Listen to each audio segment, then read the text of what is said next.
Hi and welcome to the second episode of this vlog. Today I am going to read the short story that I will base my novel on and discuss it a little bit. Now I made myself a little setup here, and I hope that the microphone will be close enough to my mouth so that you can hear me properly when I read.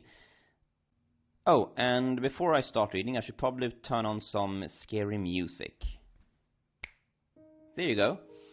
Alright, so with no further ado, let's begin reading the story. Apparently, there was once a city in the north of Sweden called Korona, but somehow we have all forgotten about it.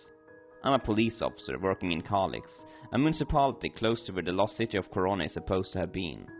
At that place, there are no signs of the city, only a dense forest. But certain details related to my own family makes me certain this place was indeed real. The entire world just forgot about it. I can't imagine how or why, but it's the only conclusion I've been able to reach. For me, this all started when two Romanian blueberry pickers came into my small office to report something they had found deep in the forest. They didn't know enough Swedish or English to explain exactly what it was that they had found, but it was immediately clear to me that it had terrified them completely. From what I understood, it seemed to involve a human corpse. Eventually, after having brought in an interpreter from the town next to mine, it was revealed that they had stumbled upon a dead child, no more than 10 years old. They led me and two of my colleagues, followed by an ambulance, to the location where they had found the child. The sun was setting behind a thick mist when we got there. I lit a cigarette while we left the main road and walked into the forest, to where the child was supposed to be. I felt a bit uncomfortable having to deal with a dead child, but I had handled cases like this before, some car accidents, and didn't feel too affected by it now. It was just another job, or so I thought. The Romanians stopped when we got close and refused to go any further. There was panic in their eyes, more than I expected even these extreme circumstances. One of my colleagues stayed with them while the rest of us continued. We soon came upon a huge boulder that had been placed there by the ice sheet that covered Europe during the Ice Age. My colleagues walked around it, and a few moments later he came running back, pale as if he had seen the devil himself. He bent down and puked right in front of me. He said, "It's on the other side. Holy shit!" I didn't ask him any questions. I only proceeded to check it out for myself with the medics following behind me. What we found on the other side of the boulder, it wasn't natural. Half the child, a blonde little girl, was fused with the boulder as if she had been passing through it as a ghost, and then suddenly turned into a human before she had time to exit the rock. Or, as my colleague later remarked, it was as if she had been teleported into the rock. The girl's sorrowful, dead gaze into the forest seemed to tell a story of a tragedy unknown to the living. The medics quickly shied away from her eyes in silence, horrified by the fate she must have suffered, but I couldn't look away. I've never been a religious man, but this experience made me doubt everything I had believed before. And I don't just mean the bizarre way the poor girl had lost her life, half engulfed by the boulder. There was something else about the girl as well. Something that made me feel completely empty inside. Just as if a piece of my own soul was ripped out of me, leaving an empty hole in my heart that quickly filled up with a sorrow I had never felt before. It was a dreadful feeling, only made worse by the strange fact that a small part of me recognized the girl. I couldn't tell from where. Her face was like a vague memory of a dream recently forgotten. We collected ourselves and started talking, trying to make sense of the situation without any success, while the medics approached the body. I tried to focus on the hard facts while we investigated the scene. The girl was wearing a pink jacket. In one of her pockets, we found an odd-looking flower. Its colors were exotic and resembled the wings of a beetle, and a yellow library card with a text that puzzled us. "The Library of Korona," it said. The girl had written her name on the card as well. When I saw it, my world started spinning. "Isabella Lexelius," it said, in the girl's childish handwriting. "Isn't that your last name, sir?" my colleague said.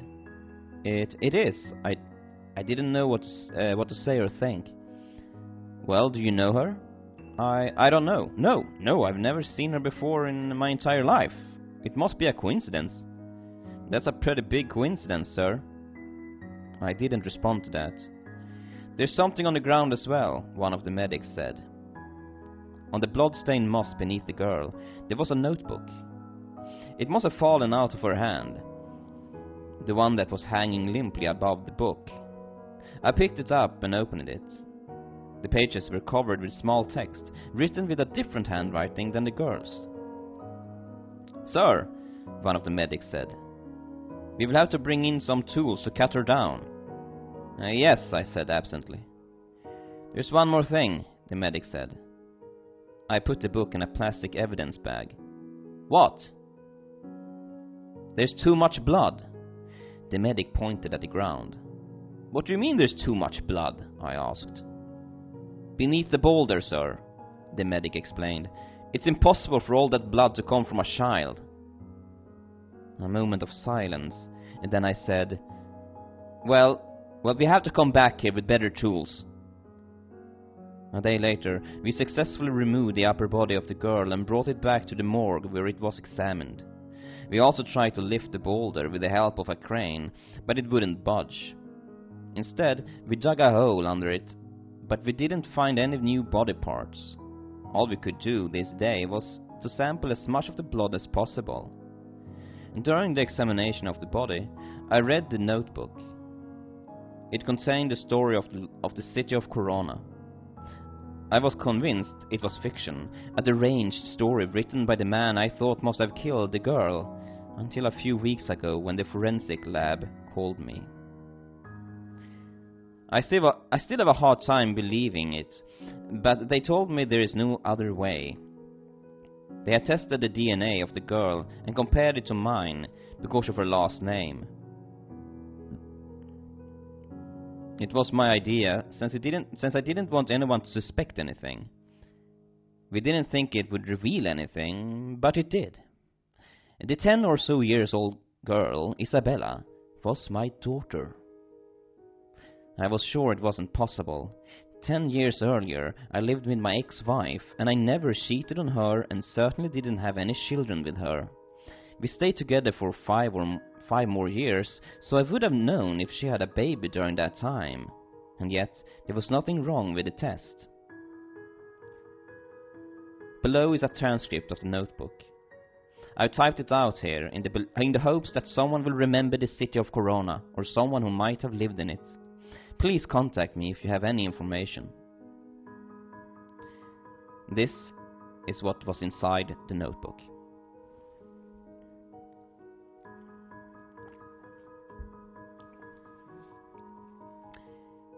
My name is Helena Fredriksson. 5 years ago, I was a different person. I was younger back then. Not just in the ordinary sense, but in spirit too. There was joy in my life, and I had hopes and dreams. And that's all gone now. I don't have that much time to write this down, but I will try and explain what happened to us, to our entire community, as well as I can. The event, as we have come to call it, occurred on July 9th, 2013. I was only visiting Korona over the day to take my niece, Isabella, to the ground opening of the Red Groove, the city's new amusement park. It was supposed to be the biggest one in Sweden, and Isabella had begged her parents to go to the grand opening, but neither of them had been able to due to work. So they called me and asked me to do it for them. I was their go-to person for when they needed help with Isabella, the only one they trusted. How I wish that hadn't been the case now, considering what happened. We arrived pretty early, a few hours before the opening. so that we wouldn't need to stay in line the whole day to get inside. The weather was amazing. It had rained earlier in the morning, so we had been a bit worried, but when we got to the city, there wasn't a cloud in sight. Isabella couldn't stop talking about how much fun we would have, and it warmed my heart to see her so happy. It took us a bit longer than expected to get to the amusement park, since one of the main streets had been closed off for a military parade. This didn't bother us that much. It rather increased the feeling of celebration in the air.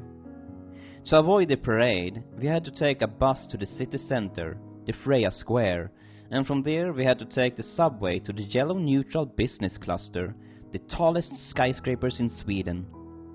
It was possible for us to walk to the Red Groove from there. There were people everywhere. It turned out that a lot of them had taken a ferry down the river that I didn't know about. This meant that we had to stand in line after all. Isabella didn't mind, but I knew she would get hungry soon, and I worried that it would ruin her mood. Luckily, there was a man selling hot dogs from a cart that he was pushing down the line. I bought a hot dog and a soda for Isabella. Her parents didn't really like when I bought her junk food, but a day like this I thought they would understand. The man was also selling red balloons to the children. Isabella said she wanted one. I tried to tell her that she would have to carry it around all day and that there would be more balloons inside the amusement park, but she wouldn't listen. Reluctantly, I bought her a balloon as well. At this point, no one knew that their entire lives were about to change in a matter of minutes. Isabella accidentally let go of the balloon. I feared it would make her sad, but it didn't seem to bother her that much. We looked at the balloon as it rose up into the air and drifted away. Soon it was but a red dot against the vast blue sky. Then, suddenly, it vanished. "Where did it go?" Isabella said. I couldn't explain it. It had just disappeared. "I don't know," I said. "Maybe it popped?" But something, an uneasy feeling I couldn't rationalize, made me doubt that. Only a few minutes later, strong winds came from every direction. It carried a smell with it that reminded me of something rotten. "Ew," Isabella said, as her long white hair was blowing in the wind. "What's that smell?" I held her hand harder. "I don't know," I said. People looked around confused, and their joyful voices became concerned. Something was happening, but no one knew what it was. Sirens echoed in the distance, seemingly coming from the business cluster. "Oh my God!" a woman said, and pointed towards the skyscrapers. "The top of the building is gone!" It wasn't that easy to see, but she was right. The top of the tallest building was gone, as if it had been cut off with a knife. Isabella was too short to see it, but she picked up that something wasn't right on everyone's faces, and she became worried herself. "I think we need to get away from here," I said, acting completely on instinct. "I don't think it's safe." Isabella teared up. "But the opening, aren't we?" "We will come back later, sweetheart," I said as I walked away from the crowd with her. One of the ferries were just about to leave. We quickly stepped aboard. A few others joined us, but most of the people stayed behind in the hopes that everything would be sorted out. Isabella cried, but she wasn't mad.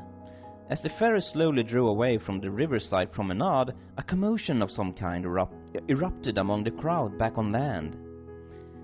I couldn't see what was going on, but suddenly everyone screamed in terror and tried to run towards the water.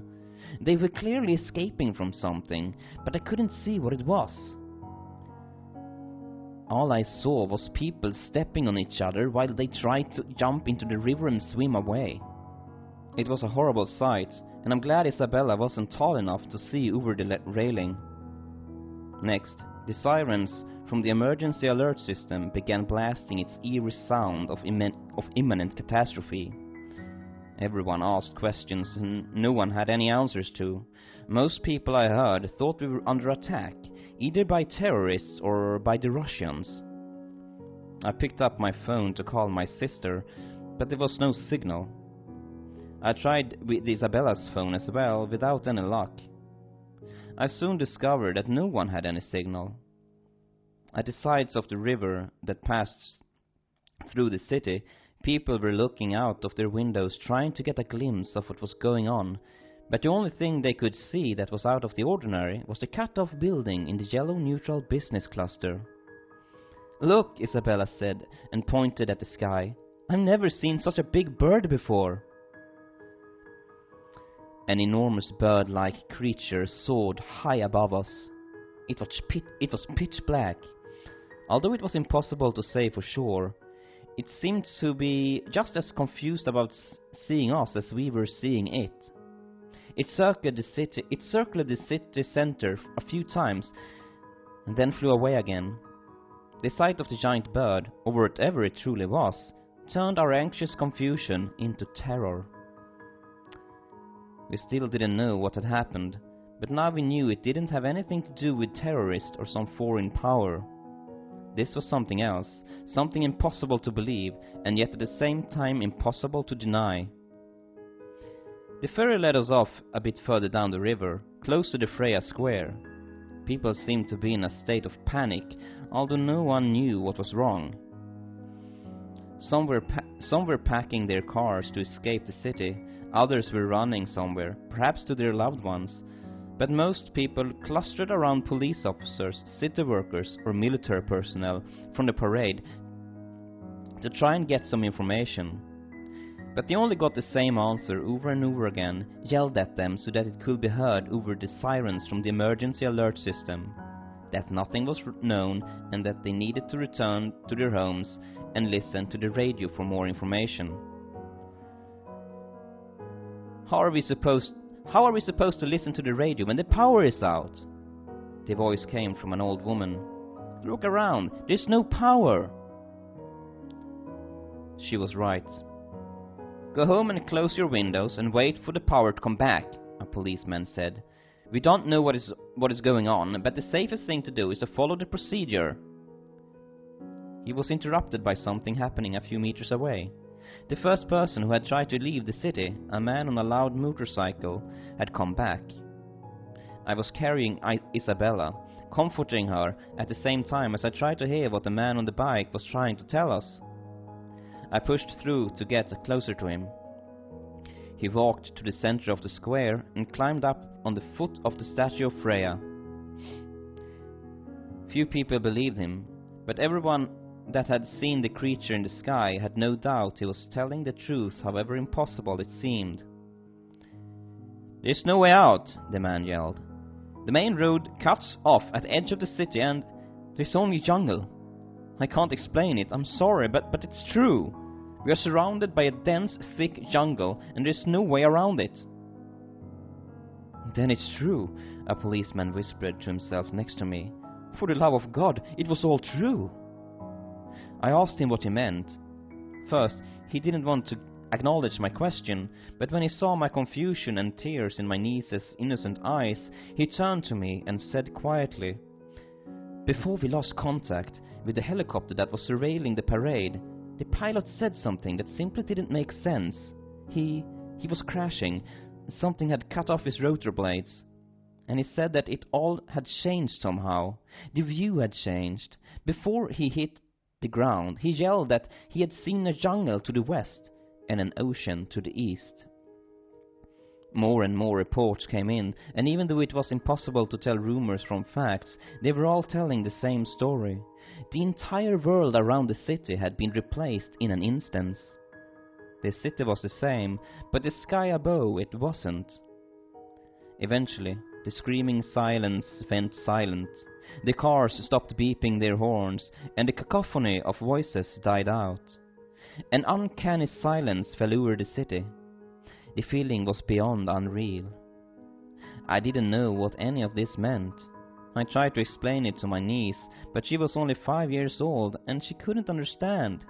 She wanted to go home to her parents, and I didn't know what to tell her. She was tired and needed rest, so I went to a hostel nearby and paid for a room. Soon the economy of the city would collapse, but for the first few days in this new unknown world, people still accepted money as payment. What followed was 5 years of unending trials and hardships, a continuous battle for survival with no hope for help or rescue. It started during the first night. The sun, identical to our own, yet new and strange, sat due north instead of west, and was replaced by unrecognizable stars covering the entire sky. As I looked up at them from the small window in our room, I didn't feel awe, but rather I felt completely lost. The strangest feeling during all these years must have been the paradoxical sensation of familiarity on the streets mixed with the awareness of total displacement. I think this was partly why people kept close to the city center, to drown themselves in the illusion of being home, even though they knew, deep down, that they couldn't escape their fate as stranded in the unknown. Then, as I leaned out the window, I heard the sounds. People screaming, gunshots, cars driving madly through the streets without anywhere to go, and the occasional odd howling that made my blood run cold. I never saw anything of what happened that night, but it changed the population. More than 2 million people. Forever. I closed the window and hid behind the bed with Isabella. She wanted to cry for her mother, but I kept my hand over her trembling mouth. The next night was calmer, probably because no one dared venture outside. During the days, I soon realized that the threat didn't come from the unknown jungle outside of the city, but from the people within it. It was impossible to tell how much crimes were committed, but given what I saw with my own eyes, looting, robberies, and even murders, I figured that the rate of crime must have gone up by a lot. However, it wasn't total anarchy. The police and the few military units that had been in town for the parade kept some vital order to the economy. Since ordinary people didn't have guns, the police and the military wasn't threatened by the average citizen. A leader stepped forward, the man on the motorcycle, and after a few weeks, everyone seemed to cooperate peacefully. The food that was left in the stores were mostly distributed fairly, and everyone that could work seemed to do it without hesitation, even I. The scientists that had been working at the university at the time of the event couldn't figure out what had happened, but with the help of hundreds of citizens, they managed to build a small nuclear power plant that could return electricity to the city. I mostly helped out with that project. I didn't know anything about nuclear physics, but I did what little I could. It was amazing what we were capable of as a people, and in all my dreadfulness a feeling of pride grew in my chest. Although our time in this world wasn't simple, far from it. Aside from my personal problem with keeping Isabella healthy and safe, which I succeeded with although she never truly felt safe, there were 3 major problems that kept growing larger for every week. The first one was the food and water situation. Some people had managed to grow wheat and potatoes in parks and on soccer fields, but it wasn't enough. We were running out of food and water. It did rain from time to time, but very few people felt safe drinking the rainwater. To battle this problem, and to find solutions to some other problems as well, expeditions were sent out to explore the jungle. These typically ended the same way, that is, with no one coming back. Only once or twice did someone manage to return to the city, but they weren't themselves anymore. It was as if something in the jungle had captured their souls and let their bodies walk back unscratched. The second problem was nature. It seemed to have spared us the first couple of months, but soon after we got the electricity back, it turned on us. It took a while before I saw it with my own eyes, but seemingly at random, mysterious creatures entered the city. Sometimes they just walked right through it, never to return again. A policewoman, one of the new recruits, told me that she had followed a naked blue child as it solemnly walked into the city and then back out of it again. At other times, indescribable monsters wreaked havoc on the streets, killing as many people as they could before returning to wherever they came from. At one point, and this I actually saw for myself, an enormous centipede, pure white with hundreds of red eyes, suddenly appeared from a manhole. It quickly climbed up against a building, as if it knew exactly what it was doing, and entered one of the windows on the top floor. Next came the screams from the people inside the building. A few escaped, but everyone else inside were ripped to shreds. Only after about 5 minutes did the centipede exit the building from the entrance, its white segmented body stained with blood, and return down the manhole. These attacks, as they were called, aroused fear and panic in all of us. Although it didn't happen that often, it happened often enough for everyone to be on edge all the time. The third problem also didn't become noticeable until later. It was a problem of health. There was no pattern to who was affected or not, but some people, probably no more than 1%, got sick. It started out like a fever and slowly progressed with nightmarish mutations randomly hitting the body. Most of these mutations made the victims handicapped and disfigured, but sometimes, very rarely, the victims developed properties that were seemingly beneficial to them. The most extreme case of this that I saw was a young girl who grew a third eye in the middle of her forehead. The iris of the new eye glittered with amazing colors, and the girl claimed that she could use the eye to see other people's emotions. At the beginning of the health crisis, the sick people were treated badly, just as if they had been monsters from the jungle. This treatment only got worse when it was revealed that the creatures from outside never attacked the sick. At one point, a mob gathered at Freya Square, set on chasing the sick people out of the city. Luckily, this was stopped by the military. In the end, however, the sick people were sent into the jungle. Not to be away with, though, but to make use of their immunity to the nature of this world. This turned into a huge success that eventually solved the food and water problem. They could venture out and explore the surrounding area, and return with edible fruits, vegetables, and small mammal-like animals that they hunted. This was a turning point for us. And then luck struck again. All attempts at fishing had failed so far, but all of a sudden there were fish everywhere in the river. We soon learned that there were different periods for when the fish was out to sea or close to land. However, as soon as they came close to land, mysterious purple thunderstorms that lasted weeks tormented the city. And yet we survived. Many people didn't, of course, but life was possible. In the end, we prevailed. During the 5 years that followed, there weren't that many catastrophes, and our focus on survival kept most of our thoughts of home away. Even Isabella thought less and less of her parents as she grew older. Over time, most people got used to the bizarre situation they had found themselves in back in July 2013.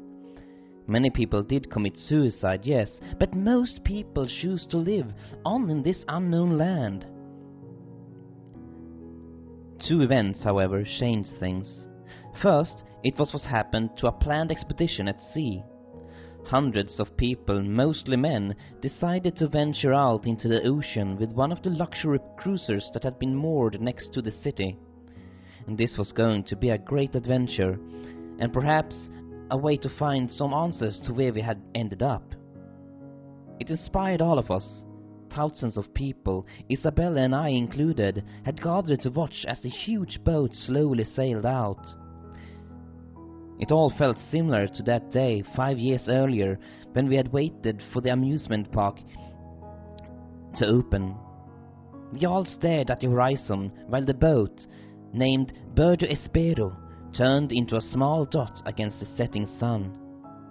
We imagined the amazing adventures they would be on and looked forward to their return.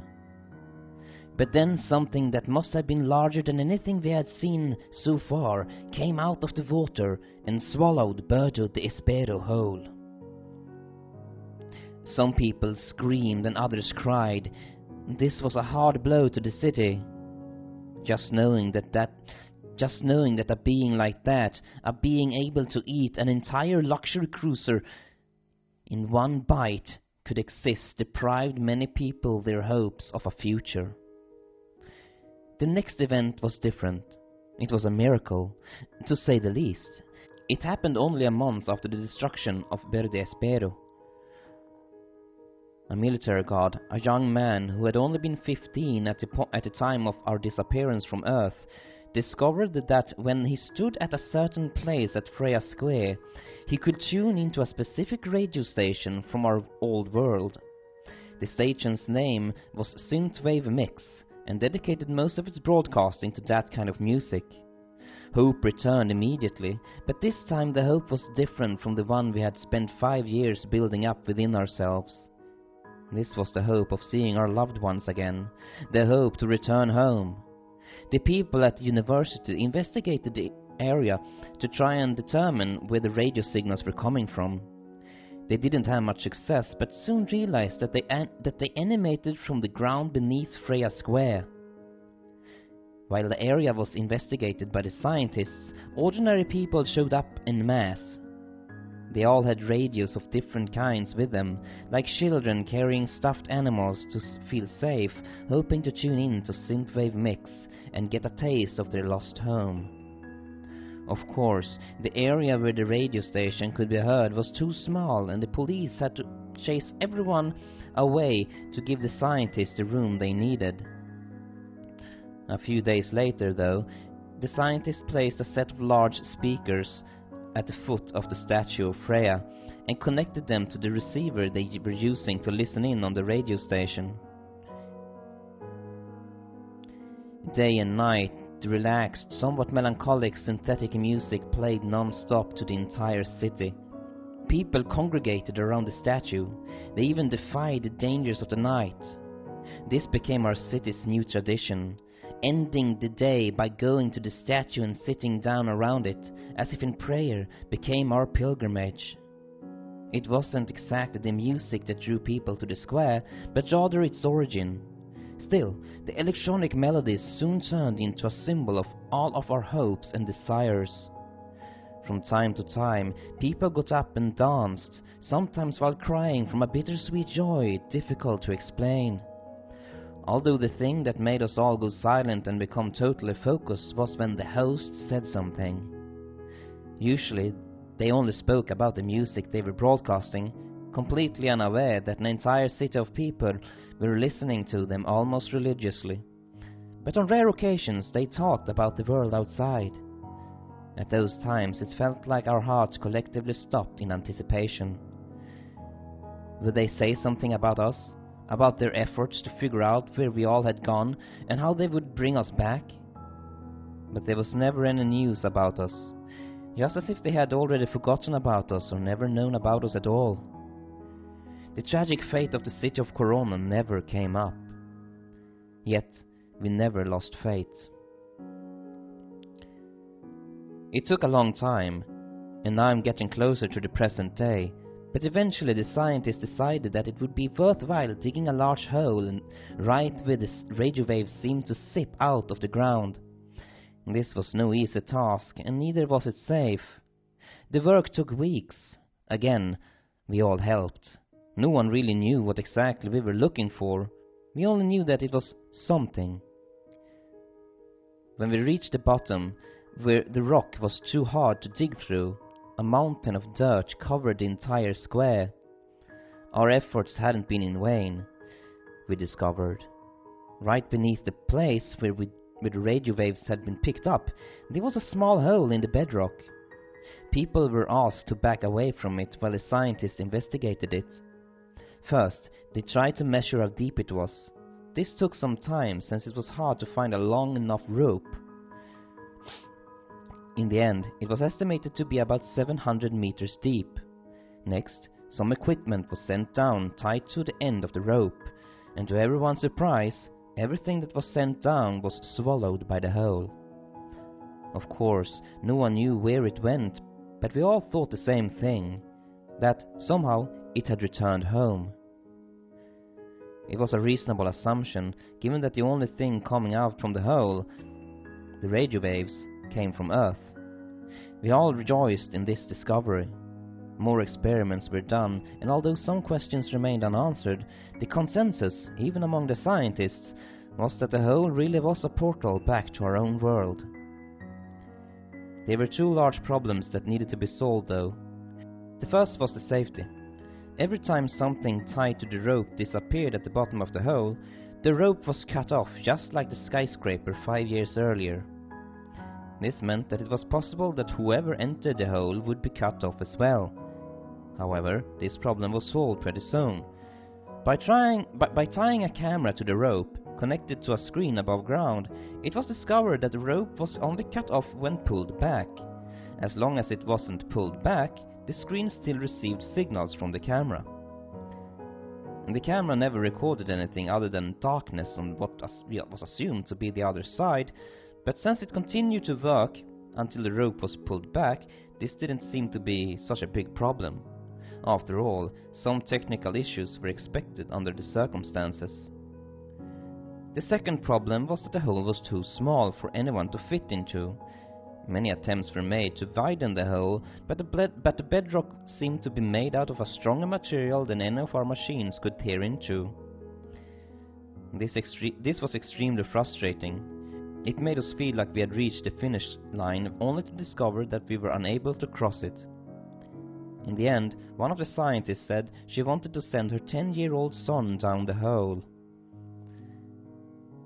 He was small enough to fit into it. This was widely debated for quite some time before it was approved.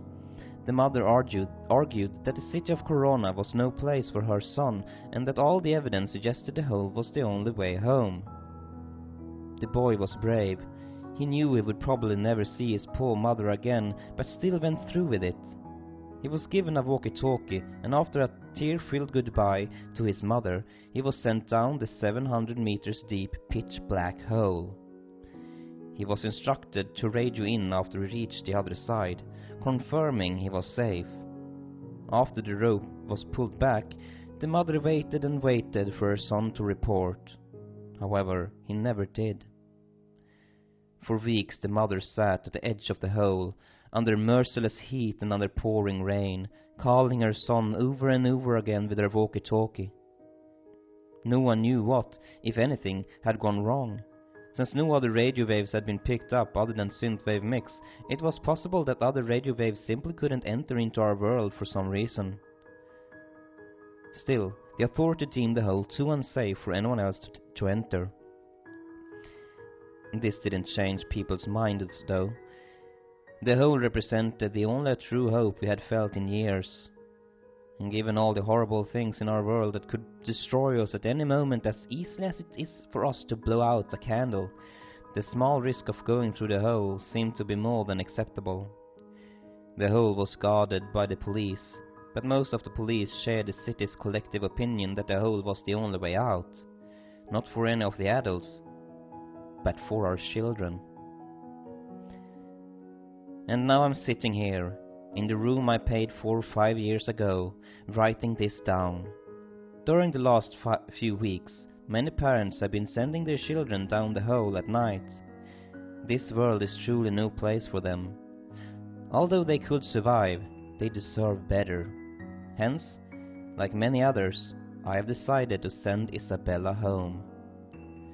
When I told her about it, she looked at me with a happiness in her eyes I hadn't seen since we were transported to this dreadful, godforsaken world. I have writing this all day now. It's my testimony to what happened to Korona. I will give this notebook to Isabella. I'm sure she will be able to give it to her father.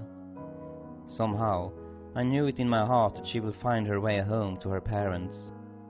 Soon it will be dark, and I will bring Isabella to Freya Square one last time. I'm sorry it took so long.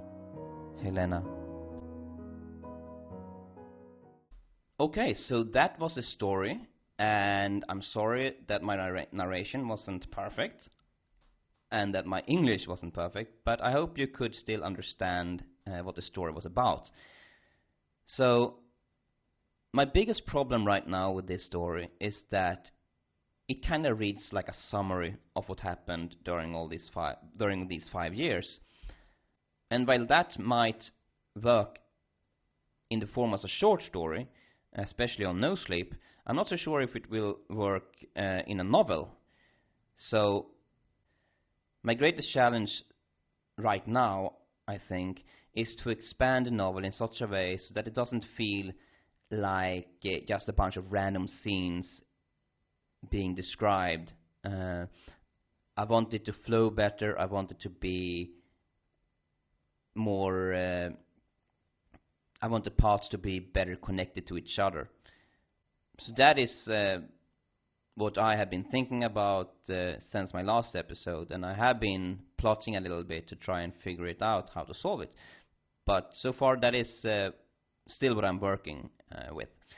Now, if you have any ideas on how to solve this or what I could do to make this story into a novel, please share it in the comments below. And if you have any ideas on what you think I should add to this story that you think would be cool, please write that down too in the comments below.